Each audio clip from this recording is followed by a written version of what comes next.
Hello everyone, how are you? I hope everyone is fine. So today I'm going to start with the very important topic, that is some principle regarding the electronic configuration. जब भी हमने electronic configuration करनी होती है, electronic configuration का meaning है कि जब भी आपने इलेक्ट्रॉन्स की डिस्ट्रीब्यूशन करनी है शेल्स में, उसमें सब शेल में और सब शेल के अंडर ऑर्बिटल्स में, उस केस में कुछ और रूल्स होते हैं, कुछ प्रिंसिपल्स हैं जिनको हमें फॉलो करना पड़ता है। ठीक है, पहले हम इन प्रिंसिपल्स को फॉलो करेंगे, देन हम इसकी कन्फिगरेशन में आएंगे। ठीक है, तो इसमें जो पहला मेन प्रिंसिपल है that is regarding this Aufbau principle. ठीक है, पहला प्रिंसिपल आता है अफबा प्रिंसिपल है। अब अफबा प्रिंसिपल क्या बोलता है, उसके अकॉर्डिंग क्या है कि जब भी आपने किसी एटम, ठीक है, किसी भी एटम की ग्राउंड स्टेट में इसमें इलेक्ट्रॉन फिल करोगे, ग्राउंड स्टेट का मीनिंग है कि उसको आपने एक्साइट नहीं किया हो, उसके जो इलेक्ट्रॉन एज पर जैसे फ्री स्टेट में होते हैं, इलेक्ट्रॉन अपनी अपनी पोजीशंस पे ही हैं, अभी कोई इलेक्ट्रॉन उसको लीव करके नहीं गया, वो सारे उसी के अंदर ही हैं, एक्साइटेड नहीं, अपनी जो जो ओरिजिनल उनकी पोजीशन है, जो जो ओरिजिनल उनकी लोकेशन वहीं पे पड़े, उसको हम बोलते हैं that is a ground state. तो जब भी मीन्स कि आप देखोगे कि इन द ग्राउंड स्टेट, जब भी ग्राउंड स्टेट में कोई एटम होता है तो उसमें जब आपने इलेक्ट्रॉन्स की फिलिंग करनी ऑर्बिटल्स में, ठीक है, तो जो orbitals are filled in the increasing order, ठीक है, increasing order of the energies. ठीक है, हमने उन ऑर्बिटल्स को उनकी एनर्जी के ऑर्डर के बेसिस पे फिल करना है। इसका मीनिंग है कि पहले जिसकी एनर्जी कम होगी, जिस ऑर्बिटल की, पहले हम उसको फिल करेंगे, उसके बाद जिसकी ज़्यादा होगी उसको, मीन्स कि इंक्रीजिंग ऑर्डर ऑफ एनर्जीज को हमने फॉलो करना है। बेसिकली आपने ये चीज़ देखनी है कि जब भी आप किसी एटम में इलेक्ट्रॉन्स को उसकी ग्राउंड स्टेट में फिल कर रहे हो, ठीक है, तो orbitals are filled in the increasing order of their energy, में बढ़ते क्रम में हमने करना है, पहले कम वाला, फिर ज़्यादा वाला, फिर उससे ज़्यादा वाला। अफबा प्रिंसिपल हमें ये स्टेटमेंट दी है, तो यू कैन रीड दिस, आप इसको समझ सकते हो, अपनी नोट भी कर सकते हो। In the ground state of atom, ठीक है, orbitals are filled in the order of their increasing energies, बढ़ते क्रम में हमने फिल करना है कि जिसकी एनर्जी ज़्यादा होगी उसको हमने बाद में करना है, जिनकी एनर्जी कम है उनको हमने पहले करना है। इसके बेसिस पे जैसे आपको पता है कि हमारे पास जो शेल्स मीन्स कि एटम के अंदर डिफरेंट शेल्स हैं, ठीक है, शेल्स के अंदर क्या होते हैं, डिफरेंट सब शेल्स होती है। तो मैंने ये सारी जैसे सब शेल हमने एक मीन्स की लाइन में लिखी हूँ कि फर्स्ट जैसे आपके शेल उसमें एक ही सब शेल होती है दैट इज़ द वननेस। आपने क्वांटम नंबर्स में करके आए हो कि एक शेल आगे सब शेल में डिवाइडेड होती है, और सब शेल कौन सी, S, P, D and F. First में हमारे पास एक ही सब शेल होती है, सेकंड में दो सब शेल्स होती है, एस एंड पी, इसलिए उनकी सेकंड शेल को बिलोंग करता है 2s 2p। इसी तरह थर्ड शेल में आपने सभी का एस एक ही लाइन में लिखोगे, देन पी सब शेल आप एक लाइन में, ठीक है, देन आपने जो थर्ड शेल लानी है, थर्ड के जितने भी ऑर्बिटल मीन्स कि जितने भी आपने शेल वाइज इनकी सब शेल्स लिख रहे हो वो एक एक लाइन में लिखना है कि पहले 1s के आगे सारे, फिर 2s के कंप्लीट, देन 3s के सारे, देन 4s फोर्थ शेल के, देन फिफ्थ के 5s 5p 5d 5f, then six, then 7। इसको आपने शेल वाइज, ठीक है, शेल के अंडर फिर सब शेल वाइज, ठीक है, एक आपने प्रॉपर सीट में लिखना है कि इसे एक सीधी लाइन में आपने ऐसे लिखा है एस वाले सारे, फिर पी के नीचे पी वाले, देन डी के नीचे डी वाले, देन एफ के नीचे एफ वाले। पहले आपने सारी सब शेल ऐसे लाइन वाइज लिख लेनी है, ठीक है। फिर हमने क्या करना है कि ये हम कर क्यों रहे हैं, ये हम इसलिए कर रहे हैं कि सो दैट कि हम इसका जो अफबा प्रिंसिपल के अकॉर्डिंग कि इंक्रीजिंग ऑर्डर ऑफ एनर्जीज के हिसाब से ऑर्बिटल्स को अरेंज कर लें। अदरवाइज जब हमें क्रैम करना पड़ता है वो थोड़ा टफ होता है, तो अगर आप इस ग्राफ की हेल्प से इसको करोगे तो दैट विल बिकम ईजी। क्योंकि जब हमारे पास पेपर में हायर एटॉमिक नंबर आते हैं, जैसे 80 एटॉमिक नंबर आ गया, 118 आ गया, या आपके पास 103 कुछ भी आ सकता है, जब मीन्स की हैवी एलिमेंट्स आते हैं, हाई एटॉमिक नंबर्स आते हैं, फिर हमें ये सीक्वेंस जो है वो थोड़ी मीन्स कि इसको लर्न करने में भी मिस्टेक हो जाती है। इसलिए बेटर है कि आप इस ग्राफ को सिंपली ड्रॉ कर सकते हो। सिंपल इसमें 1 2 3 4 काउंटिंग एस पी डी इस वजह से कर देना है। पहले आपने ये बना के फिर इसमें हमने क्या करना होता है, इसमें हम डायगनल लाइंस लगाएंगे। पहले आपने ऐसे डायगनल लाइंस लगानी है और उसमें डाउनवर्ड एक ही एरो लगाना है, ठीक है। इस वजह से आपने सारी जितने भी ऑर्बिटल्स हैं उनमें डायगनल्स ऐसे लाइंस लगा लेनी है। देन नेक्स्ट में, और जब आपने फिलिंग करनी है तो आपने कहाँ से स्टार्ट करना, 1s से। पहली डायगनल लाइन में जो फर्स्ट ऑर्बिटल आएगा पहले हम उसको फिल करेंगे, दूसरी फिर आपने दूसरी लाइन पे आना है, दूसरे में स्टार्ट आपने ऊपर से करना है और डाउनवर्ड आना है, दो डायरेक्शन में नहीं फिल करोगे। 1s में से फिल किया, इसके बाद आप फिर वापस 2s में जाओगे, 2s को फिल करोगे, 2s फिल हो गया, फिर हम 2p में जाएंगे, ठीक है। 2p में जाने के बाद 2p के बाद 3s आ रहा है, इसी तरह 3s के बाद जब वापस जाओगे 3p 4s, मेन है कि 1 बाय 1 अपने एक एक डायगोनल लाइन को पीछे से स्टार्ट करते हुए नीचे आना है, एक ही डायरेक्शन में फिल करने हैं। तो ये जो है इस सीक्वेंस, ये सारे ऑर्बिटल जो आपको डायगोनल लाइन से पता लग रहे हैं, इसको अगर हम एक ही सीक्वेंस में लिखें, इसके बेसिस पे जो सीक्वेंस हमारे पास निकल के आती है वो क्या है, 1s 2s 2p 3s 3p। अब देखो पहले 1s आया, फिर 2s आया, हमने लिख लिया, फिर 2s के बाद 2p आया, फिर 3s आया, ठीक है। Then you can see then 3p and then 4s। 3p के बाद हमारे पास क्या आ रहा है, 4s, ठीक है। अब 4s को फिल करने के बाद फिर आपने नेक्स्ट डायगोनल लाइन पे आना है। पहला कौन सा आया नेक्स्ट पे, दैट इज़ अ 3d, ठीक है। 3d के बाद हमारे पास क्या आ रहा है, 4p। अब देख सकते हो कि 3d को क्रॉस करने के बाद हमारे पास 4p को फिल करेंगे। 4p के बाद क्या आ रहा है, 5s आ रहा है। 5s यहाँ तक ये डायगोनल लाइन कंप्लीट होगी। फिर आप वापस जाओगे, 4d को पहले फिल करोगे, देन 5p को, देन 6s को, ठीक है। तो आपके पास क्या आ गया, 5s के बाद then you are having this 4d, ठीक है। 4d देन 5p, 5p के बाद क्या है 6s, देन आप देख सकते हो 4f है। तो आप मेन है कि इस हिसाब से सारी सीक्वेंस हम लिख सकते हैं कि आपने किस सीक्वेंस में फिल करने हैं। तो ये जो सीक्वेंस इस ग्राफ के बेस पे निकल के आएगी, अफवाह प्रिंसिपल बोलता है आपने इसी ऑर्डर में फिल करना है। उसके अकॉर्डिंग है कि यही इंक्रीजिंग एनर्जी का ऑर्डर है एक, ठीक है। अब हमें ये इस पॉइंट पे आते हैं कि ये जो एनर्जी मीन्स किस ऑर्बिटल की एनर्जी ज़्यादा है, ये हमें कैसे पता लगे, कौन सा रूल है जो हमें ये क्लियर करता है कि हम बोलते हैं कि ये जो एस है, एस की एनर्जी कम है और पी की ज़्यादा है, या मीन्स कि डी की ज़्यादा है या फिर एफ की ज़्यादा है। तो ये इस चीज़ को फाइंड आउट करने के लिए there is again one rule. पहले आपने इसको जितने भी ऑर्बिटल्स इनको हमने सीक्वेंस में लिख लिया है। सीक्वेंस में लिखने के बाद हमने अगर अपने ये फाइंड आउट करना है, ठीक है, कि कौन से ऑर्बिटल की एनर्जी ज़्यादा है, उसके लिए एक और रूल है, दैट इज़ उस रूल को जो हम करते हैं, उस रूल को फाइंड आउट करते हैं, दैट वो जो रूल होता है दैट इज़ n+l रूल। वो n+l रूल है, ठीक है। वो जो n+l रूल है that is given by the Bohr's and Bury, ठीक है। ये बोर एंड बरी नेम के जो साइंटिस्ट, उन्होंने इन किसकी डिस्कवरी की, उन्होंने ये रूल प्रोवाइड किया कि आप इस रूल को फॉलो करो। उस रूल में क्या है कि they are using the principal quantum number and the azimuthal quantum number. Principal quantum number जैसे आप n से डिनोट करते हो, ठीक है, और एजीमुथल क्वांटम नंबर को हम शो करते हैं l से।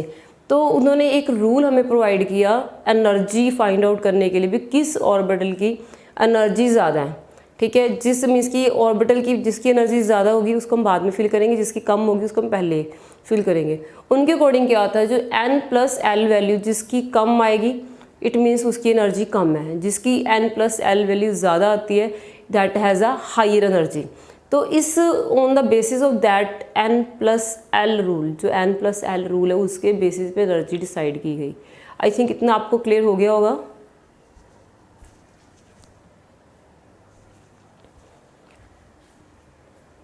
तो इसमें अब आपने देखना है कि ये तो चलो हमने जो रूल हम ये अपने किया है कि n+l रूल, ठीक है। अब आप ये जो रूल है that is the n+l rule, this rule is followed. ये रूल बेसिकली हमने फॉलो करना है, ठीक है, एनर्जी डिसाइड करने के लिए। जिसका n+l कम है उसको आप पहले फिल करोगे। फॉर एग्जांपल जैसे आप 1s लेते हो, ठीक है, 1s में आप अगर 1s ले रहे हो 2s ले रहे हो, इसमें अगर हम देखें कि हमने 1s को ही पहले फिल क्यों किया है और 2s को बाद में क्यों लिया है, तो n+l रूल बोलता है अगर आप 1s लेते हो तो n इसके लिए क्या है 1, ठीक है। s क्या होगा आपको इसके लिए ये भी पता होना चाहिए। क्वांटम नंबर सभी आप लास्ट टॉपिक्स में हमने डिस्कस किया, लास्ट वीडियोस में, उसमें आपने किया था कि n जो n वैल्यू है that will give you the number of shell, की शेल कौन सी है वो प्रिंसिपल क्वांटम नंबर की वैल्यू देती है, ठीक है। जो l है, l एजीमुथल क्वांटम नंबर को शो करेगा। तो l के लिए डिफरेंट वैल्यूज होती हैं। अगर l 0 है, ठीक है, l can be 0, l can be 1, l can be 2, l can be 3, ठीक है, एंड 4 भी हो सकता है अगर आगे न्यू ऑर्बिटल्स आ जाते हैं, ठीक है। तो इसमें अगर l 0 है तो इट मीन्स कि वो सबशेल कौन सी है s। अगर l 1 है तो सबशेल कौन सी होगी p। अगर l 2 है तो सबशेल हमारे पास d होती है। अगर l 3 है तो सबशेल होगी f। इसी तरह इन फ्यूचर अगर आएगा तो l अगर 4 होगा तो वो सबशेल हमारी g आएगी, ठीक है। तो इस रूल को आपने माइंड में रखना है। अब आप देखो 1s है तो s क्या हो गया, ठीक है, s जब होता है मीन्स कि s है तो इट मीन्स कि s के लिए l की वैल्यू हो गई 0, ठीक है। इसके अकॉर्डिंग इसका n प्लस एल क्या आएगा, ठीक है, n प्लस एल की वैल्यू 1s के लिए आ गई 1 plus 0 that is 1। It means कि 1s की जो वैल्यू 1 आ रही है, ठीक है। और अगर 2s का देखो तो 2s के ऑर्बिटल के केस में n आपके पास है 2 और अब इसमें s सबशेल आ रही है। इट मीन्स कि s सबशेल के लिए l क्या है 0, l है 0। अब इसकी वैल्यू अगर देखोगे n प्लस एल वैल्यू तो क्या आई 2 प्लस 0। इट मीन्स इसके लिए जो n प्लस एल है दैट इज़ हाइयर। तो इसके अकॉर्डिंग आप समझ सकते हो कि जब भी आपने ऑर्बिटल्स को फिल करना है तो हमने कैसे डिसाइड करना है कि एनर्जी किसकी ज़्यादा है, ठीक है। आपने n प्लस एल वैल्यू देखनी है, जिसकी n प्लस एल वैल्यू कम होगी इट मीन्स वो that belongs to lower energy, उसकी एनर्जी कम है। और जिसकी n plus L value higher है तो उसकी जो एनर्जी होगी दैट इज़ हाई। तो उस ऑर्बिटल को हम बाद में फिल करेंगे। जैसे इसीलिए ही हम पहले 1s फिल करते हैं फिर हम 2s करते हैं। इसी वजह से हम बाकी भी जितने ऑर्बिटल्स इन सब का हम कैलकुलेट कर सकते हैं। जैसे अब आप 2p और 3s को देखो, 2p अगर आप लेते हो 2p एंड 3s का अगर हम फॉर एग्जांपल हम इनका देखते हैं तो 2p के लिए n हमारे पास हो गया 2, क्योंकि जो भी फर्स्ट नंबर होता है वो हमें नंबर ऑफ शेल बताता है। नंबर ऑफ शेल का मीनिंग ये हमें n की वैल्यू बताएगा। जो p है, ठीक है, p मीन्स कि वो हमें सब शेल की वैल्यू बताता है। तो p मीन्स कि अगर आपके पास p है तो इसके p जब सब शेल होती है तो उसके कॉरस्पॉन्डिंग l की वैल्यू 1 होती है। इट मीन्स यहाँ पे l हो गया 1। इस हिसाब से 2p के लिए n प्लस एल की वैल्यू का क्या आएगी 2 प्लस 1, ये कितनी आ गई 3। इन द सेम वे अगर 3s के लिए आप निकालते हो, यहाँ पे 3s के लिए निकालोगे तो 3s के लिए n तो 3 हो गया। अब सबशेल कौन सी है s सबशेल है तो इट मीन्स इसका l जो है वो कितना है 0 है, ठीक है। तो 3s के लिए जो n प्लस एल की वैल्यू निकल के आएगी दैट इज़ 3 प्लस 0, तो ये भी तो 3 आ रही है ना। इट मीन्स कि 2p और 3s के लिए जो n की वैल्यू n प्लस एल की वैल्यू दैट इज सेम। तो अब बोर जो ये रूल है n प्लस एल रूल है, इसके अकॉर्डिंग आपने ये कुछ पॉइंट्स माइंड में रखने हैं। फर्स्ट केस हुआ है कि जिसकी n की वैल्यू कम होगी, n प्लस एल की वैल्यू कम होगी उसको हम पहले फिल करेंगे, और जिसकी n प्लस एल की वैल्यू ज़्यादा होगी उसको बाद में फिल करेंगे। जैसे आपने इसमें किया है कि 1s की वैल्यू जो n प्लस एल 1 थी उसको हम पहले फिल करते हैं, बाद में 2s के लिए n प्लस एल वैल्यू 2 है तो उसको हमने बाद में। ये तो चलो सिंपल आपको समझ आ रहा है। पर इस केस में देखो 2p के लिए भी n प्लस एल वैल्यू आपकी कितनी है 3 है, और 3s के लिए भी 3 है। अब दोनों की वैल्यू सेम है, ठीक है। तो ये थोड़ा सा इसमें ट्विस्ट आ जाता है कि जब n प्लस एल वैल्यू कोई दो ऑर्बिटल की सेम होती हैं तब हमने क्या क्राइटेरिया फॉलो करना है, ठीक है। जब ऐसी कंडीशन आएगी तो आपने उसकी जो n की वैल्यू को कंपेयर करना है कि जो मीन्स कि जिस ऑर्बिटल में लोअर एनर्जी लेवल होगा, ठीक है, जिस एनर्जी मीन्स जैसे आपके दो ऑर्बिटल्स हैं, एक 2p है एक 3s, नो डाउट दोनों की n plus L value same ही है 3 आ रही है।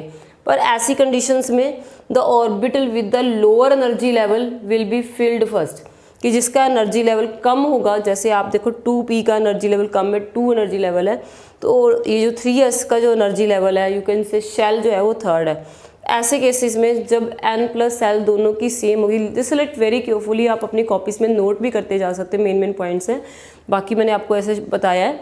बट है कि when ever I am just explaining it, जो आपको मेन पॉइंट लगता है you can just right that point. तो इसमें क्या पॉइंट है, when the n plus l values are same for the two orbitals, ठीक है, यू कैन राइट इट कि जब n plus l वैल्यूज दो ऑर्बिटल्स के लिए सेम होती है then the orbital with the lower value of the n, ठीक है, और you can say the orbital with the lower energy level will be filled first, उसको हम पहले फिल करेंगे। इसीलिए जब आप यहाँ पे आते हैं तो 2p को हम पहले फिल करते हैं और 3s को हम बाद में फिल करते हैं, ठीक है। तो इस यहाँ तक आपको क्लियर हो गया। इसके बाद जैसे आप देखो यहाँ पे 4s एंड 3d का अगर केस देखें, आई थिंक इतना आपको क्लियर हो गया होगा। अब हम इसके मीन्स कि जितने भी ऑर्बिटल्स हैं उनको हम 1 बाय 1 करते। पहले आप इसको देख लो, एक जो केस इसमें है, वैसे तो हम बोलते हैं ना कि हर शेल जैसे लोअर शेल को पहले फिल करो बाद में हायर शेल को फिल करो, बट इसमें अदरवाइज तो पहले 2 को फिल कर रहे हैं फिर 3rd शेल को कर रहे हैं। बट 3p के बाद नॉर्मली तो 3d होना चाहिए ना, बट टफबा प्रिंसिपल क्या बोलता है कि आप 3p के बाद थर्ड शेल का 3d फिल नहीं करोगे, इंस्टेड आप उसमें 3p के बाद 4s की फिलिंग पहले कर दूंगी, ठीक है, कि 4s जो है पहले फिल करेंगे और 3d उसके बाद में करेंगे।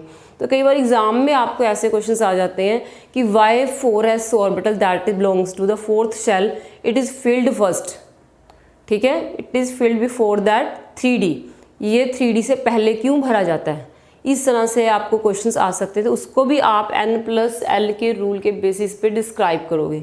ओके, अगर आप इसके लिए लिखो, जैसे आपने अब इसमें हम इसका करते हैं 4s एंड 3d का, 4s एंड 3d। तो इफ़ यू सी कि 4 के लिए 4s के लिए 4s एक ऑर्बिटल है, उसके लिए जो n है दैट इज़ 4 और s सबशेल है। s सबशेल होने का मीनिंग है l की वैल्यू क्या है, इसमें l की वैल्यू होगी 0। तो 4s के लिए n+l की वैल्यू क्या आएगी, n+l की वैल्यू आएगी 4 + 0 दैट इज़ 4, ठीक है। 4s के लिए आपके पास 4 वैल्यू आ रही है। पर अगर आप 3d का देखो, 3d में n क्या हो गया 3 और इसकी सबशेल कौन सी है d। अगर d सबशेल है तो उसके लिए l की वैल्यू क्या होती है, दैट इज़ 2, इसके लिए l की वैल्यू 2 होती है, ठीक है। अगर आप 3d के लिए n+l वैल्यू कैलकुलेट करते हो, ठीक है, अगर आप इसके लिए n+l वैल्यू कैलकुलेट करो तो आप देख सकते हो कि 3 + 2 करके हमारा क्या आएगा 5। इट मीन्स कि एज पर n+l रूल, अगर n+l रूल के बेसिस पे हम एनर्जी इनकी कैलकुलेट करते हैं तो 4s orbital is having lower energy, क्योंकि इसके लिए जो ये वैल्यू 4 आ रही है, 3d के लिए 5 आ रही है। इट मीन्स कि 4s belongs to lower energy, उसकी एनर्जी कम है। और जो 3d है, 3d n+l रूल के बेसिस पे इसकी वैल्यू आ रही है 4। तो जो भी n+l की वैल्यू आएगी, ठीक है, आपने quantum number, principal quantum number n और एजीमुथल क्वांटम नंबर l की वैल्यूज़ को प्लस करना है। जिसकी वैल्यू कम आएगी उसको हम पहले फिल करेंगे और जिसकी वैल्यू हाई आएगी उसको बाद में। On the basis of this rule आप देखो 4s की वैल्यू आ रही है 4 और 3d की वैल्यू आ रही है 5। तो दिस इज़ अ रीज़न, तो आप लिख सकते हो on the basis of n+l rule, ठीक है, n+l रूल के बेसिस पे यू कैन से कि 4s हैज़ लोअर n+l, इसकी जो n+l है कितनी आई है, दैट इज़ 4 वैल्यू आई है, इसकी 4 वैल्यू आई है। यू कैन से n+l इसकी जो आई है, यू कैन से कि आप देख सकते हो 4 + 0 4 आई है।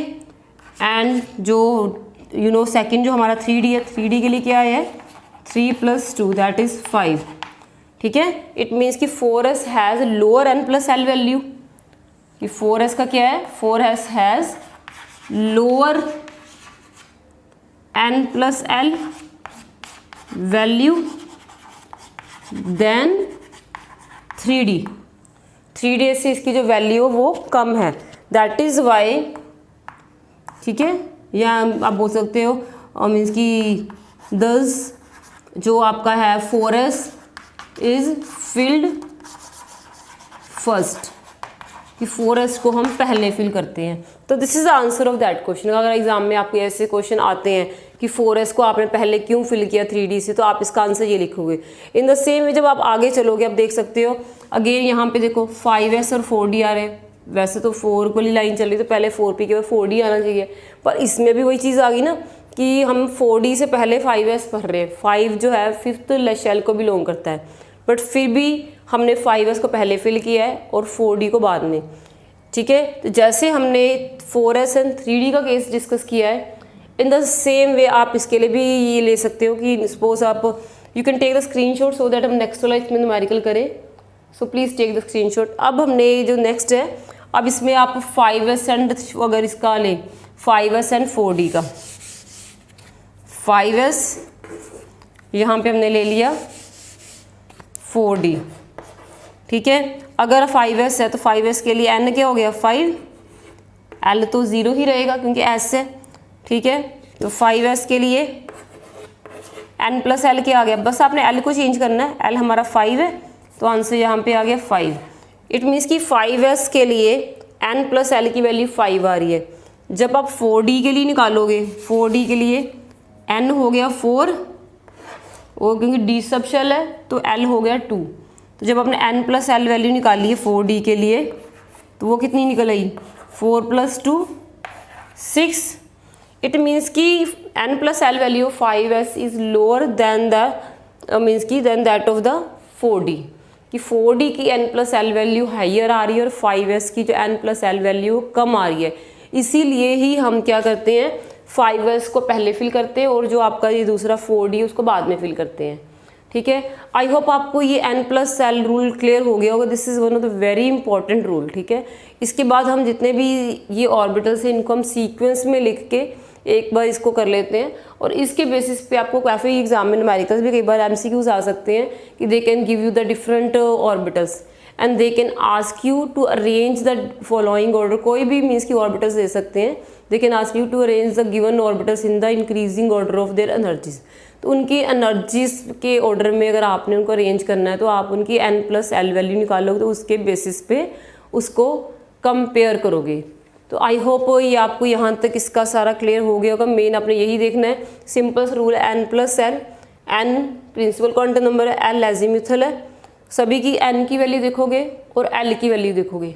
ठीक है, तो इसके बेसिस पे आपने n प्लस l वैल्यू जिसकी कम आएगी उसको पहले फिल करोगे, जिसकी ज़्यादा आएगी उसको बाद में फिल करोगे। ठीक है, तो बाकी बस एक चीज़ अपने माइंड में रखनी है कि when the n plus l value is same for the 2 orbitals, अगर 2 ऑर्बिटल की n प्लस l की वैल्यू सेम आ रही है तब हमने क्या करना है, तब आप क्या करोगे कि जिसका n कम है, जिसकी मीन्स की एनर्जी लेवल कम है उसको आप पहले फिल कर दोगे और जो एनर्जी लेवल जिसका हाई है उसको हम बाद में फिल करेंगे। ठीक है, इन केस जब 2 मीन्स की ऑर्बिटल्स की n plus l value same होती है।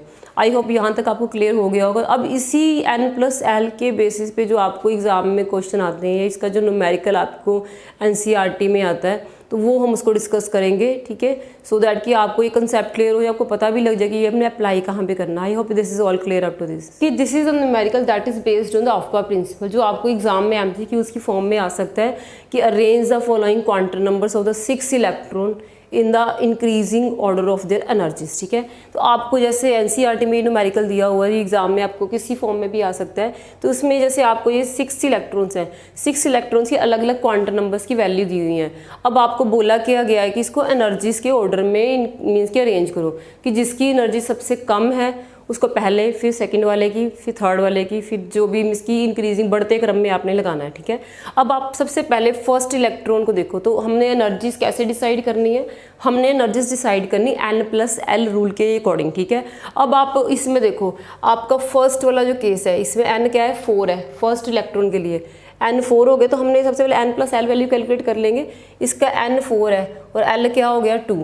तो अब आप देखो कि इसमें जो n की वैल्यू 4 है और l 2 है, इट मीन्स कि ये 4th शेल का होगा।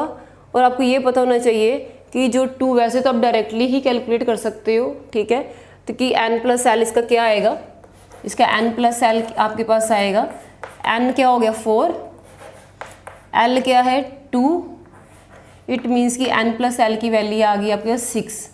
ये 6 हम सर्कल का जो आंसर आ रहा है इसकी वैल्यू 6 है, first electron, this is for the first electron 6 value आई है। अगर आप देखो कि इन्होंने ये जो -2 ये -½ दिया हुआ है, इसके बेसिस पे अगर आप प्रॉपर डेजिग्नेशन भी कैलकुलेट कर सकते हो उस ऑर्बिटल की, कि जो इलेक्ट्रॉन है इसकी प्रॉपर आप कहाँ पे है, अगर इसकी आप प्रॉपर ओरिएंटेशन, कई बार जैसे तो इसमें तो चलो आपको n प्लस l ही पूछा हुआ है। ठीक है, पर अगर आप इसका प्रॉपर डेजिग्नेशन बताओ कि ये 4f1 4f7 या 3d 4d क्या है, तो आप देखो n अगर 4 है तो ये क्या आ गया 4, l अगर 2 है तो आपको पहले भी हमने काफ़ी बार डिस्कस किया हुआ है, आप एक बार ऊपर से फिर लिख लो कि जब l की वैल्यू 0 होती है तो s होता है, अगर 1 है तो p है, अगर 2 है तो d है, अगर 3 है तो f है। इट मीन्स यहाँ पे l की वैल्यू क्या है आपके पास 2 है। इट मीन्स कि L2 होने का मीनिंग है ये कौन सा सब शेल है, D सब शेल है 4D। अब 4D में देखो आपने इन्होंने बोला है कि 4D में अब L तो पता लग गया चलो 2 है, उसमें जो इलेक्ट्रॉन जो एक इलेक्ट्रॉन है वो -2 है, M की वैल्यू उसके लिए -2 है। -2 का मीनिंग है कि उस ये जो इलेक्ट्रॉन है कौन सा इलेक्ट्रॉन है इसमें पहले डी सब शेल में, आपको पता है डी सब शेल आगे 5 ऑर्बिटल्स में डिवाइडेड है, ठीक है। आपको मैंने बताया था जो डी सब शेल होती है वो आगे 5 आगे ऑर्बिटल्स में डिवाइड होती है। पहला -2 होता है, दूसरा -1, फिर 0, +1 एंड +2। इस हिसाब से अगर देखो तो इन्होंने बोला है कि जो आपका ये इलेक्ट्रॉन है वो Ml-2 है, Ml उसकी -2, इट मीन्स कि जिस इलेक्ट्रॉन की ये बात कर रहे हैं वो कहाँ पे पड़ा हुआ है, इसमें पड़ा हुआ है -2 में। -2 में तो है, बट आप इसके साथ ms भी देखो लोगे। ms मीन्स कि स्पिन क्वांटम नंबर की वैल्यू हमारे पास -12 है। -12 का मीनिंग है कि जब आप इलेक्ट्रॉन्स को फिल करते हो, ठीक है, हम सभी में पहले एक एक इलेक्ट्रॉन फिल करते हैं, ठीक है, बाद में हम पेयरिंग करते हैं।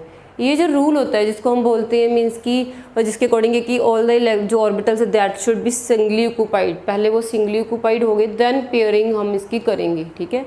ये जो रूल है आप इस रूल को भी फॉलो कर सकते हो।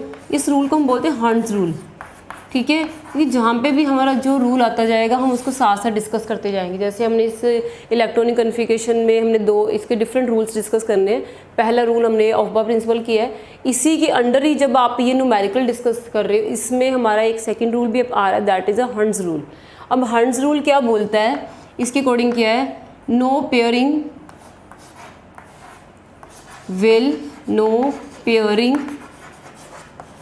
Will takes place until all the orbitals are singly occupied, ठीक है, are singly occupied। इसका मीनिंग है जब भी आपने इलेक्ट्रॉन्स को ऑर्बिटल्स में फिल करना है तो हमने क्या करना होता है कि पहले से जितने भी ऑर्बिटल्स, से डी में आपके 5 ऑर्बिटल्स निकल के आते हैं, सभी में हमने एक एक इलेक्ट्रॉन फिल करना है। जब सभी में एक एक आ जाएगा फिर अगर इलेक्ट्रॉन बच जाएंगे फिर हम पेयरिंग शुरू करेंगे, ठीक है। इसके हिसाब से इन्होंने बोला Ml हमारा -2 है। अगर इस रूल को पढ़ के देखो तो इन्होंने बोला पेयरिंग नहीं होगी जब तक मीन्स कि सभी ऑर्बिटल्स में एक एक इलेक्ट्रॉन नहीं आ जाता। इसका मीनिंग है कि सभी में एक एक भरेंगे। तो जब एक एक, क्योंकि आप देखो डी ऑर्बिटल की मैक्सिमम कैपेसिटी होती है 10 इलेक्ट्रॉन्स की, हर ऑर्बिटल में मैक्सिमम 2 इलेक्ट्रॉन आते हैं, ठीक है। अब मैक्सिमम 2 इलेक्ट्रॉन जो हर ऑर्बिटल में आते हैं, ठीक है, इसके लिए भी हमारा एक रूल है, वो रूल होता है पॉली एक्सक्लूजन प्रिंसिपल। ये भी एक इसी के अंडर रूल कर लो, फिर हम इसको करते हैं ताकि जब भी आपने ऑर्बिटल्स की फिलिंग करनी तो आपको इनके रूल्स का पता हो। This is the poly exclusion principle. ये पॉली एक्सक्लूजन प्रिंसिपल अब क्या बोलता है, इसके अकॉर्डिंग क्या है कि each orbital can accommodate maximum 2 electron, ठीक है, कि एक ऑर्बिटल में मैक्सिमम 2 इलेक्ट्रॉन ही आ सकते हैं, ठीक है। मीन्स कि ईच ऑर्बिटल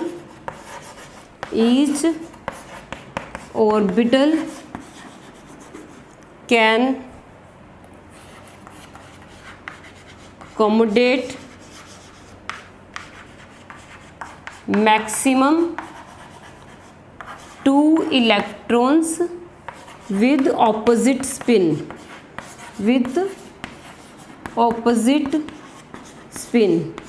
तो ये मीन्स कि 3 रूल्स आपने याद करने। एक आपने अफवा प्रिंसिपल वाला रूल किया है कि ऑर्बिटल्स को आपने इंक्रीजिंग ऑर्डर में फिल करना है।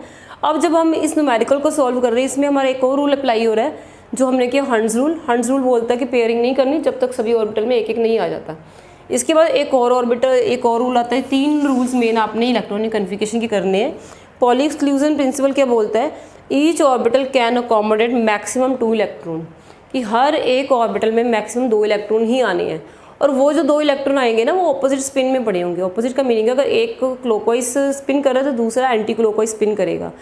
तो जो क्लॉकवाइज कर रहा है उसको आप कहते हैं अपवर्ड एरो से शो, ठीक है। जो अपवर्ड एरो होगा उसके लिए आपकी क्वांटम नंबर की वैल्यू, स्पिन क्वांटम नंबर की वैल्यू हो जाती है +12, ठीक है, +12 होती है। और जो डाउनवर्ड स्पिन करता है उसके लिए -12 होती है। अब इन 2 रूल्स को दिमाग में रखते हुए आप इस न्यूमेरिकल को सॉल्व करोगे। आपको रूल पता होना चाहिए ना, फिर ही करोगे। कि इन्होंने बोला Ml = -2, Ml हमारा -2 है। फिर इन्होंने बोला है इसके लिए Ms क्या है, स्पिन क्वांटम नंबर -12 है। तो अभी तो ये जो फर्स्ट इलेक्ट्रॉन फिल किया नो डाउट M -2 में आया है, पर इसके लिए स्पिन तो +2 है ना, सॉरी प्लस हाफ है, क्योंकि ये अपवर्ड स्पिन में भरते हैं। तो पहले हम सभी में एक एक इलेक्ट्रॉन फिल करेंगे, that is in the clockwise direction, जो अपवर्ड मीन्स की एरो शो करेगा। इसका मीनिंग है इन सभी के लिए प्लस हाफ है। पर हमारी जो रिक्वायरमेंट है, उन्होंने बोला है एम एस माइनस हाफ चाहिए। जब सभी में एक एक भर जाएगा, ये हंड्स रूल के हिसाब से जब सभी में एक एक भर जाएगा, अब पेयरिंग शुरू करेंगे। वो हंड्स रूल यही बात बोला, इसको हम फॉलो करके ये फीलिंग कर रहे हैं कि अब जब आपने एक एक भर दिया, अब इस क्वेश्चन के अकॉर्डिंग उन्होंने बोला है जो इलेक्ट्रॉन है, लास्ट वाला इलेक्ट्रॉन माइनस हाफ आ रहा है, माइनस हाफ आ रहा है और -2 में है। तो -2 में भी होना चाहिए और माइनस हाफ भी होना चाहिए। -2 वाला बॉक्स से चलो आ गया, पर माइनस हाफ लाने के लिए आपको सभी में एक एक भर के वापस आना पड़ेगा। इट मीन्स इस इलेक्ट्रॉन की बात कर रहे हैं, ये जो इसके लिए माइनस हाफ आएगा। इट मीन्स कि इसकी प्रॉपर जो डेजिग्नेशन हमारी बनती है 4, तो पता लग जाएगा आपको कि शेल नंबर 4 है। 2 L की वैल्यू तो 2 से पता लग जाता है, ये D है। अब इलेक्ट्रॉन्स कितने, उसका हमें कहाँ से पता लगा, इसकी M की और S की वैल्यू से। ये M की वैल्यूज दी हुई है। It means this is a 3D6, ये इसकी डेजिग्नेशन निकल के आती है। मैं आपको इसके लिए डेजिग्नेशन साथ से इसलिए करवा रही थी, जरूरी नहीं आपको सिर्फ N+L मीन्स की वैल्यूज़ निकाल के उनको अरेंज करना ही आएगा। कई बार आपको एग्ज़ाम में इसका वो पूछ सकते हैं कि लेट सपोज कि आपको ये कंप्लीट एड्रेस दिया हुआ है, इलेक्ट्रॉन की N, L, M और S की वैल्यूज़ गिवन है, और बोल सकते हैं कि what is the proper designation of that electron, उस मीन्स की ऑर्बिटल उस डेजिग्नेशन बताओ, या उसकी आउटर मोस्ट कन्फिगरेशन बता दो इसके हिसाब से कि लास्ट इलेक्ट्रॉन कहाँ पे एंटर कर रहा है। तो ये लास्ट इलेक्ट्रॉन ही हमने निकाला है कि 4th D का ये 6वां इलेक्ट्रॉन है, 4D 6 की बात कर रहे हैं, इसकी प्रॉपर हमने इसको कैलकुलेट किया है। तो आई होप इतना आपको क्लियर हो गया होगा। अब हम इसके जैसे हमें 6 इलेक्ट्रॉन है, 6 इलेक्ट्रॉन के लिए 1 by 1 हम ये वैल्यूज़ निकालेंगे, ठीक है। तो मीन्स की तो आप इसका स्क्रीनशॉट ले लो रूल्स का, देन हम नेक्स्ट वाला करते हैं। Please take the screenshot so that कि बाद में आप अपने नोट्स में नोट कर लो। ओके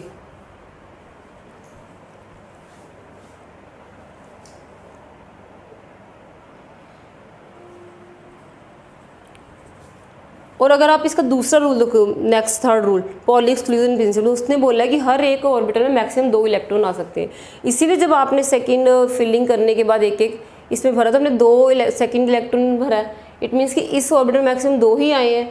और उसने बोला, पॉली एक्सक्लूजन ने ये भी बात बताई है कि जब 2 इलेक्ट्रॉन आएंगे आपस में वो अपोजिट स्पिन में होंगे। इसी रूल के बेसिस पर ही जब इलेक्ट्रॉन भरते हैं तो पहला एरो अगर आपने अपवर्ड डाला तो दूसरा हम डाउनवर्ड ही डालेंगे, क्योंकि ये पॉली एक्सक्लूजन रूल को फॉलो कर रहा है कि ऑपोजिट स्पिन रखनी है। ये छोटी छोटी बातें तुम लोगों ने इसलिए याद रखनी, कई बार आपको रीजन असर्शन में ऐसा कुछ आ सकता है, ठीक है, कि इलेक्ट्रॉन्स मीन्स की आर फील्ड मीन्स की maximum 2 electrons are filled in one orbital with opposite spin. ये चलो एक स्टेटमेंट हो गई।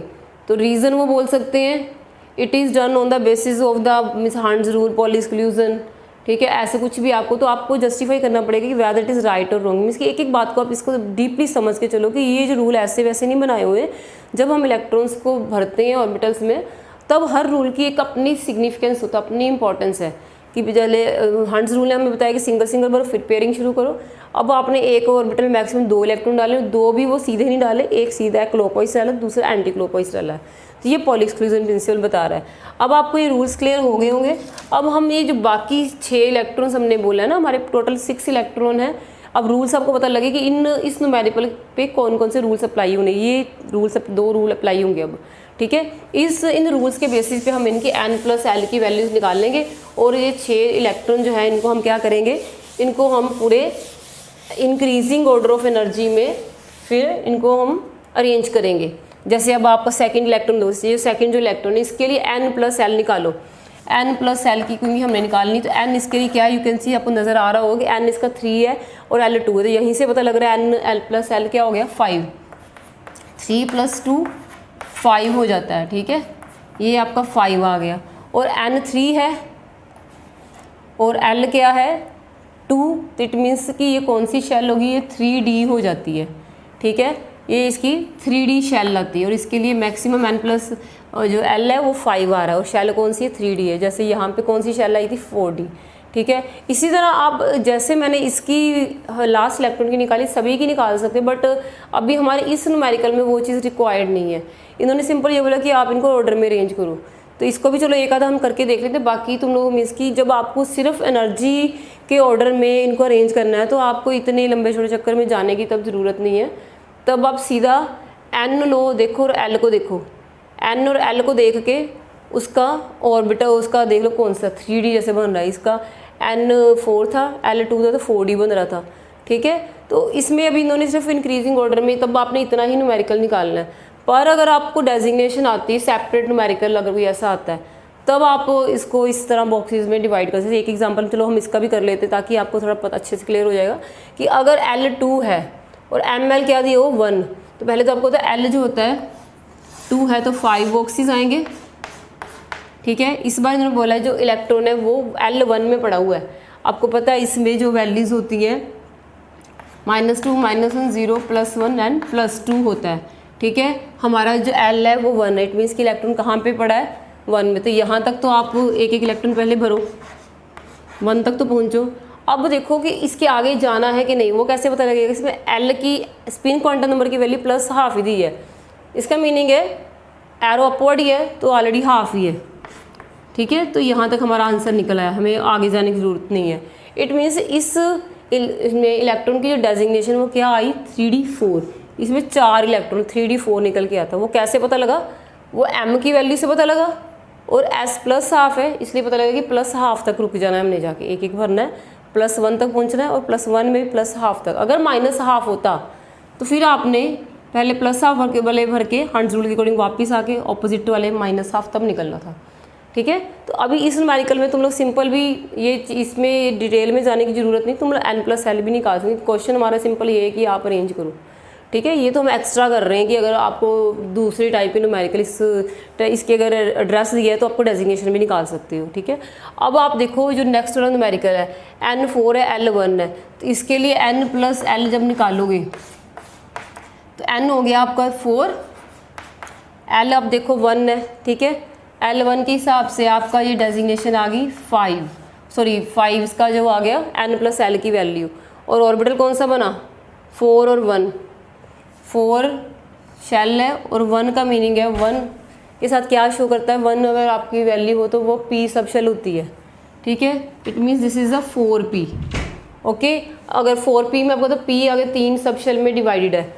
ठीक है, P में अगर 3 खानों में डिवाइड है तो इसमें अगर ML देखो तो ML की वैल्यू क्या है 0 है। ठीक है, तो ML आपके पास 0 है तो इलेक्ट्रॉन आपको सेकंड में आएगा। अब आप देखो इसमें क्या है S की वैल्यू +½ है, तो जब आपने फिल करना तो आपने करने स्टार्टिंग से ही है, तो ये अपवर्ड है तो इस तरह से 4P2, तो आपकी ये इसकी डेजिग्नेशन निकल आई। ठीक है, इसके बाद जो आप नेक्स्ट वैल्यू निकालोगे इसकी थर्ड की 4th की। ठीक है, इसमें N क्या है 3 है और L हमारे पास क्या है 2 है, तो इसका N+L निकालोगे तो कितना आएगा N क्या है 3 है, L क्या है 2 है, ये भी 5 निकल के आ रहा है। ठीक है, तो N अगर 3 है तो 3, L अगर 2 है तो 3D, तो ये भी 3D ही निकला है। इस तरह से हम ये मीन्स की निकालते जा रहे हैं। ये आपकी N+L की वैल्यू जैसे जो मैंने सर्कल लगाया है। बाकी ये तो हमारी वो सब शेल हम निकाल रहे हैं ना, इन क्वांटम नंबर के हिसाब से ये डेजिग्नेशन लिख रहे हैं कि कौन कौन सी डेजिग्नेशन बन रही है इनकी। ये आप अगर लास्ट वीडियो देखोगे जो मैंने सेंड की उसमें ये सारा एक टेबल फॉर्म में आपको चार्ट नज़र आ जाएगा, उसके आपको काफ़ी क्लैरिटी हो जाएगी। अब आप नेक्स्ट वाला देखो N3 है, इसमें N+L निकालोगे 5वें इलेक्ट्रॉन के लिए। N अगर 3 है और L क्या है 1 है, तो क्या आ गया 3 + 1 दैट इज़ 4 आ गई N+L वैल्यू। और शेल कौन सा बना सब शेल 3 और L क्या है 1, तो दिस इज़ अ 3P। ठीक है, ये जो 5th इलेक्ट्रॉन आपका आ रहा है दैट इज़ N3 और L 1 है तो 3P बन गया। इसी तरह अगर आप 6th इलेक्ट्रॉन पे आते हो, N क्या है 4 है, तो N+L निकालो इसका भी, N हो गया 4, L हो गया 1, तो 4 + 1 क्या आ गया 5। और शेल कौन सी है 4 है और 1 का मीनिंग है L क्या है 1, तो क्या हो गया 4P। इस तरह से ये आपकी सब शेल है। इनके लिए भी हम आगे ऐसे इसको मिस कैलकुलेट कर सकते हैं जैसे हमने किया है। जैसे अगर आप 6 इलेक्ट्रॉन को देखो तो ML 0 है, Ml0 और 4p में 3 बॉक्स होते हैं, आप ऐसे चलो लगा लो, -1 0 +1, ये m है और इन्होंने बोला जो इलेक्ट्रॉन है L0 में और +½ में पड़ा है। इट मीन्स कि एक इलेक्ट्रॉन बनोगे तो ये +½ इट मीन्स कि 4p2 2 बन गए। इसी तरह आप उसका भी कैलकुलेट करिए, किसी का भी आप डेजिग्नेशन के साथ ये चीज़ भी calculate number of electron calculate कर सकते हो, ठीक है। जैसे आप इसमें अगर करें तो Ml1 है, -1 है, L क्या है 1, इसका भी अगर P ड्रॉ करो आप, ठीक है। तो इसमें 5th इलेक्ट्रॉन के लिए -1 में है ना, फिर ऐसे -1 0 +1, -1 में है और क्या है +½ इट मीन्स कि इलेक्ट्रॉन पहले में ही आ गया, 3p1 बन रहा है ये। तो इस तरह से तुम लोगों को ये पता होना चाहिए कि जब भी आपने क्वांटम नंबर n और l गिवन है तो आपने एनर्जीज़ के बॉर्डर में डिवाइड करना है, उसको अरेंज करना है। तो आप लोग पहले तो उसकी n+l निकाल लोगे। अब आप ज़रा ध्यान से देखना, अब n+l वैल्यू जब आपकी निकल आती है, जिसकी n+l सबसे छोटी है उसको सबसे पहले फिल करेंगे।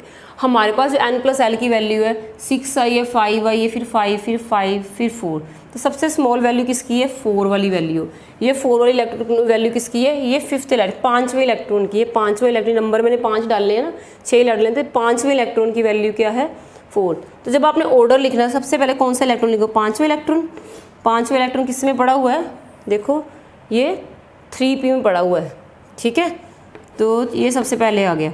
इसके बाद ये आपने लिखना है नेक्स्ट कौन सा लिखो, ये 4 वैल्यू वाला था, इसकी जो n+l क्या थी 4 थी, तो ये सबसे पहले आ गया।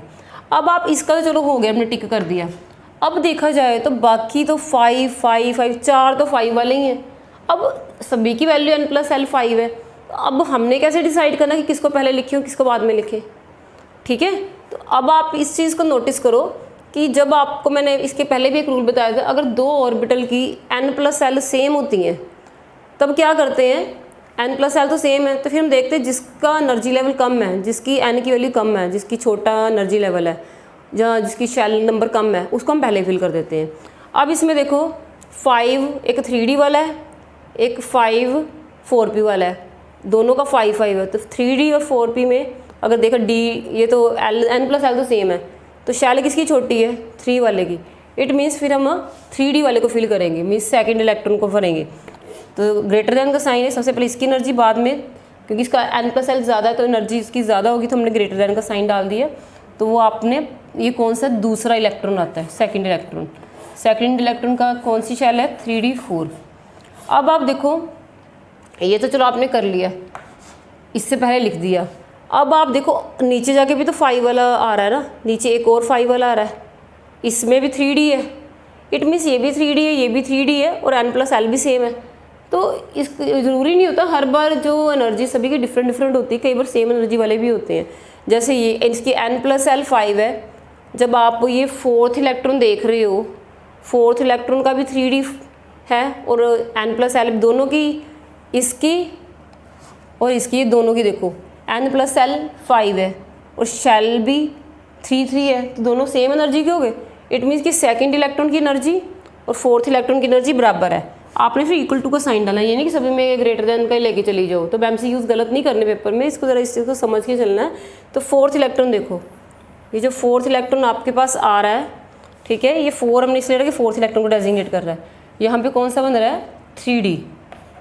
ये दोनों इलेक्ट्रॉन बराबर हैं क्योंकि दोनों में इसकी भी l 5 है, इसकी भी 5 है, ठीक है, और शेल भी n+l भी 5 5 है और शेल भी 3d है। अब इसके बाद आप देखो, अब हम देखेंगे, आपने ये वाला कवर कर लिया 3d वाला, दोनों 3d वाले कवर हो गए। दोनों 3d वाले कवर होने के बाद 2 5 वाले अभी और बचे हुए हैं, वो कौन से हैं 4p2 वाले और ये भी 4p2, ठीक है। लास्ट वाला देखो 4p2 है कि प्लस है, इसमें ml0 है, ठीक है, ये +2 है, ठीक है, ये भी 4p2 बन रहा है। अगर आप इसमें देखो थर्ड वाले में ml0 है, ये भी +1/2 इट्स हो गए, दोनों मीन्स कि ये दोनों इक्वल हो गए ना। आप देखो ना 5 n+l भी दोनों की 5 है और 4p भी दोनों का सेम है।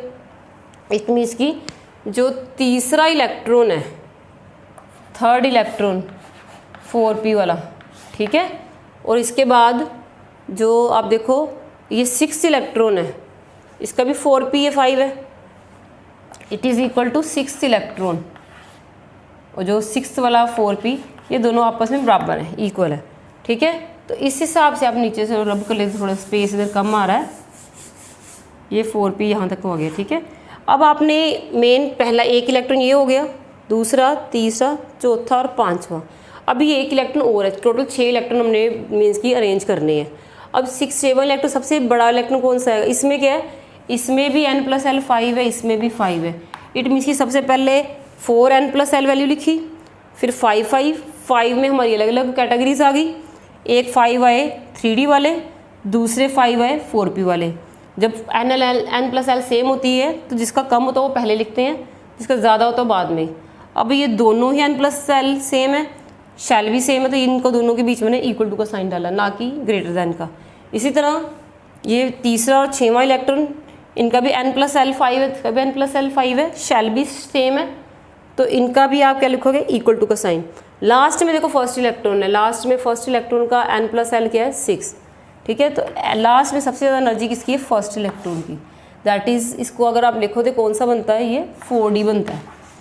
इस तरह से अगर पेपर में आपको आ जाता है तो इसको आप, ये हमारा ओवरऑल आंसर निकल के आया इस क्वेश्चन का। दिस इज़ द आंसर कि अगर आपको कोई भी 5 या 6 या 10 जितने भी इलेक्ट्रॉन्स दिए हुए हैं, उनको अगर इंक्रीजिंग ऑर्डर ऑफ एनर्जी में आपने अरेंज करना है तो आप उसको इस तरह से करोगे, ठीक है। आई होप इतना आपको समझ लग गई होगी। इसमें कुछ नहीं किया, बस आपने n+l वैल्यूज़ निकालनी है सभी की, 6, 5, 5, 5, 5, इनको जो भी वैल्यूज़ निकालनी है। बाद में बढ़ते क्रम में इनको हमने लगाया है, जो सबसे छोटे वाला पहले, फिर उससे बड़े वाला, और जो सेम वाले हैं उनकी हमने फिर शैल कंपेयर कर ली। जिसकी छोटी शैल है वो पहले लिख दिया, जिसकी बड़ी शैल है सेम उसको बाद में लिख दिया। अगर शैल भी सेम है, n+l भी सेम है, उनमें इक्वल टू का साइन डाल दिया। इस तरह से ये न्यूमेरिकल तुम लोग सॉल्व करोगे। आई होप आपको ये क्लियर यहाँ तक हो गया होगा, ठीक है। बट फिर भी तुम्हें अगर लगता है कि कोई तुम्हें डाउट है तो प्लीज़ तुम लोग अपना ये जो भी डाउट है क्लियर कर सकते हो। You can mention it in that means की कमेंट बॉक्स में लिख देना, सो दैट हम नेक्स्ट वीडियो में ट्राई करेंगे कि उसको सारा क्लियर हो जाए आपका, ठीक है। So okay then, thanks for watching this video and then please share and subscribe this channel. Thank you.